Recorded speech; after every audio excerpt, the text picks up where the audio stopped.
highly condemnable crime which has taken place on the law campus. ये complaint Calcutta police तक गई। Calcutta police तुरंत ही जो 3 जन आरोपी हैं उनको पकड़ के पुलिस के कस्टडी में रख के अब जो है तहकीकात चल रही है। কলকাতা ল কলেজে ধর্ষণ মামলায় নতুন অগ্রগতি ঘটেছে। শনিবার পুলিশ গ্রেফতার করল কলেজের নিরাপত্তারক্ষী পিনাকি বন্দ্যোপাধ্যায়কে। এর ফলে এই মামলায় মোট 4 জন অভিযুক্তকে পুলিশ হেফাজতে নিয়েছে। 24 বছর বয়সী নির্যাতিতা তরুণী পুলিশে অভিযোগ দায়ের করে সরাসরি এই নিরাপত্তারক্ষীর নাম উল্লেখ করেছিলেন। অভিযোগ অনুযায়ী কলেজের ভিতরে নিরাপত্তা কক্ষেই ঘটেছে ধর্ষণের ঘটনা। অভিযোগে বলা হয়েছে অভিযুক্ত প্রাক্তন ছাত্রনেতাদের সহায়তায় নির্যাতিতাকে ব্ল্যাকমেলের হুমকি দিচ্ছিল। পুলিশ সূত্রে জানা গিয়েছে অভিযুক্তের বিরুদ্ধে ধর্ষণ, অপরাধমূলক ষড়যন্ত্র, হুমকি ও প্রমাণ লোপাটের ধারায় মামলা রুজু হয়েছে। ঘটনার পর থেকে কলেজ কর্তৃপক্ষ ভূমিকা নিয়েও প্রশ্ন উঠছে। নিরাপত্তার দায়িত্বে থাকা কর্মী কিভাবে এমন ঘটনার সঙ্গে যুক্ত থাকলো তা খতিয়ে দেখছে পুলিশ। এই ঘটনার তদন্তে পুলিশ একাধিক দল কাজ করছে। ইতিমধ্যে জিজ্ঞাসাবাদ ও প্রাথমিক প্রমাণ সংগ্রহ করা হয়েছে। তদন্তকারীদের দাবি প্রয়োজনে আরও কিছু জনকে জিজ্ঞাসাবাদ করা হবে। এই ঘটনায় কেন্দ্র করে কলেজ চত্বরের নিরাপত্তা ব্যবস্থার দুর্বলতা নিয়ে নানা মহলে উদ্বেগ তৈরি হয়েছে। ঘটনার পূর্ণাঙ্গ তদন্ত শেষ না হওয়া পর্যন্ত পুলিশ নজরদারি চালিয়ে যাবে বলে জানিয়েছে।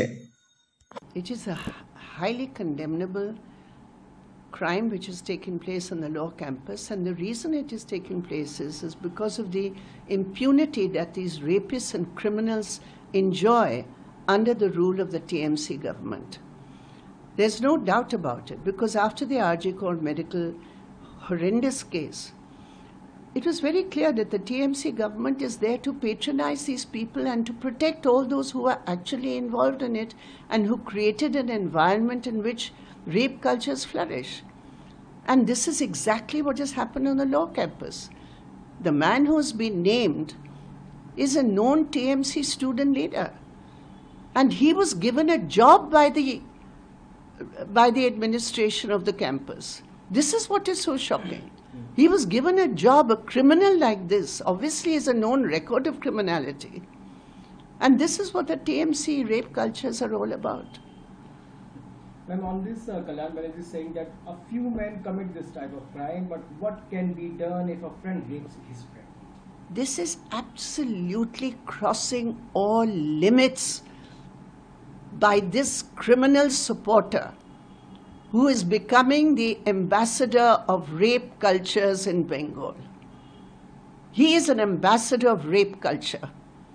And every time he opens his mouth about women, he makes the most insulting, derogatory, demeaning, unlawful comments. A case should be registered against him, because when he speaks like this, he is protecting every rapist and potential rapist in India, not just Bengal.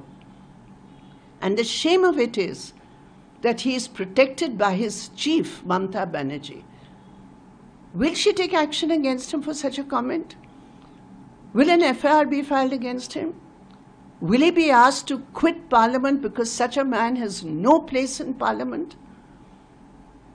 Mamta Banerjee is protecting this kind of rape culture which is proliferating in Bengal.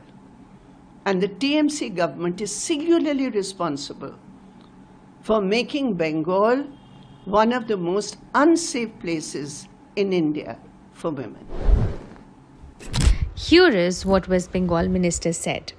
कि आपको क्या घटना सामने आई है। South Kolkata में एक law college है और वहाँ पे कॉलेज बंद हो जाने के बाद रात में एक यौन पीड़न हुई है उसी कॉलेज की एक स्टूडेंट के ऊपर। और 12 घंटे में जब ये कंप्लेंट कलकत्ता पुलिस तक गई, कलकत्ता पुलिस तुरंत ही जो 3 जन आरोपी हैं उनको पकड़ के पुलिस के कस्टडी में रख के अब जो है तहकीकात चल रही है। जैसे जैसे पीड़िता ने कहा ठीक उसी तरीके से उन तीनों को उठवा के अब पुलिस में जैसे इन्वेस्टिगेशन चल रही है। पीड़िता की भी स्टेटमेंट ली गई है, उसकी इलाज भी चल रही है और मानसिक और शारीरिक तौर पे जो भी उसकी तकलीफें हैं उनको देखे जा रहे हैं उसकी और ये है कलकत्ता पुलिस जो हम लोग उसको आश्वासन दे सकते हैं कि देखिए ये घटना इतनी सीरियस भी है और इस तरीके की सीरियस घटनाओं को राज्य सरकार या कलकत्ता पुलिस या पश्चिम बंगाल की पुलिस चुपचाप नहीं बैठी रहती है, तुरंत ही एक्शन लेती है। तो यही घटनाएं जो ये घटना सामने आई है और हम लोग चाहते भी नहीं है कि ऐसी कुछ घटना हो। इस तरीके यौन उत्पीड़न की घटना को लेके राजनीति न हो। इस तरीके के यौन उत्पीड़न जो आरोपियां हैं उन पे धर्म, जाति, भाषा, नाम ये सब कोई परिचय कोई मायने रखता नहीं। अगर वो कोई भी संगठन या ऑर्गेनाइजेशन किसी से भी उनका अगर ताल्लुकात होता उसका भी कोई मायने नहीं।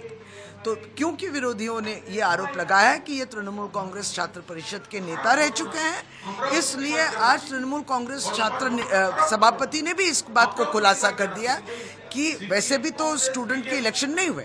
2022 में जो लास्ट कमेटी बनी थी उस लॉ कॉलेज में, तब ये जो आरोपी हैं उनके नाम नहीं थे, तो तृणमूल कांग्रेस के संग उसका कोई रिश्ता नहीं है। रही बात कि हमारे विभिन्न नेताओं के साथ इस लड़के के तस्वीर देखिए, नेताओं के आसपास में बहुत लोग मंडराते हैं फोटो लेने का।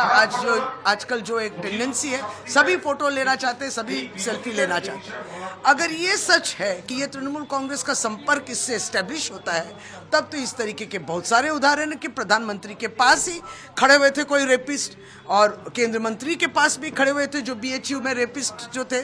तो ये कोई प्रमाण अगर है तो वो सच है, तो ये भी सच है, और ये झूठ है तो वो भी झूठ है।